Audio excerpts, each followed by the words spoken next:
Simple at napakadaling iluto ng ating menu ngayon. Ito ang Bistik Tagalog.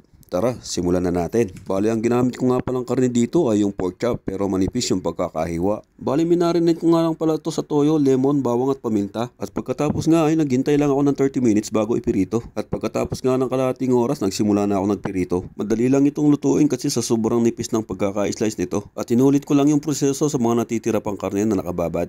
At ito na, tapos ko na lahat silang maipirito. Bali doon sa marination nga pala, naglagay nga pala ako ng rosemary. Pero nasa sa inyo kung maglalagay kayo o hindi.